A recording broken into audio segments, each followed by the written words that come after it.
लिखता है, यद्यपि रस वृक्ष की जड़ से ही आया है, इसलिए श्री वेद और वेदांत का जो रसमय सार है वही तो श्रीमद् भागवत है। नारद जी ने पूछा कि हम कथा कहाँ करें? सनत कुमारों ने उससे कहा कि हरिद्वार में करो। गंगा जी का एक सुंदर तट है आनंद, वहां व्यास मंच लगाया और व्यास मंच पर चारों भाई सनत कुमार आसीन हो गए, क्योंकि भागवत को कराने वाले नारद जी विरक्त है ना।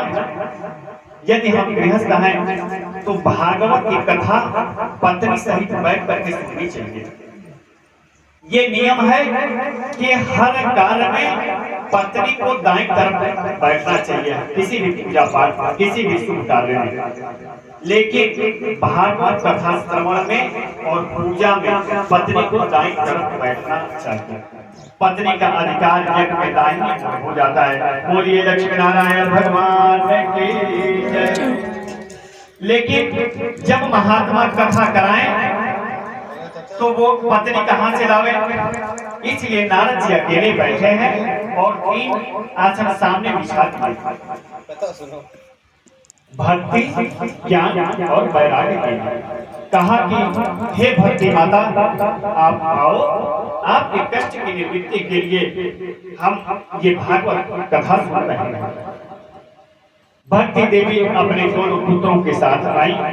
नारद जी यजमान बन गए, मुख्य श्रोता बन गई तुलसी देवी। तुलसी देवी जी का स्थापना किया, यही तुलसी देवी जी थी। अब तो धीरे धीरे हजारों संतों की भीड़ लगी। अरे संत कुमार कथा कह रहे हैं, नारद जी कथा करा रहे हैं, आनंद की बात है। संत महात्मा ज्ञानी मुनिंद्रों का आगमन होने लगा, कुंभ जैसा वातावरण बन गया। सनत कुमार जी भागवत का व्याख्यान करने लगे। भक्ति, ज्ञान और वैराग्य आकर आसन पर आसीन हो गए। सनत कुमार जी महाराज ने बड़ी सुंदर व्याख्यान, बड़ी सुंदर भागवत की महिमा का वर्णन किया।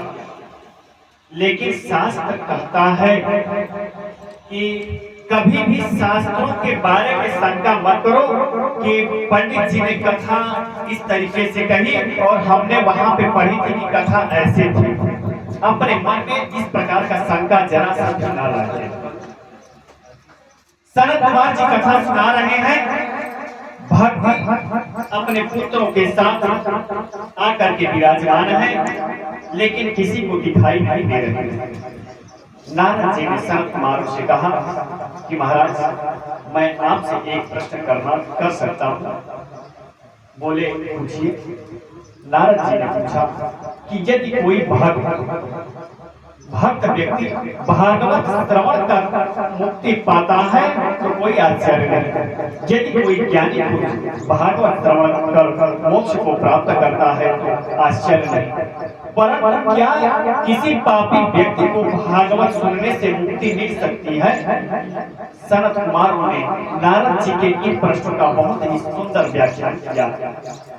ये मानवा पापकृतस्तु सर्वदा सदा दुराचाररता विमार्गगा क्रोधाग्निदग्धा कुटिलास्य कामिनः सप्ताह यज्ञेन कलो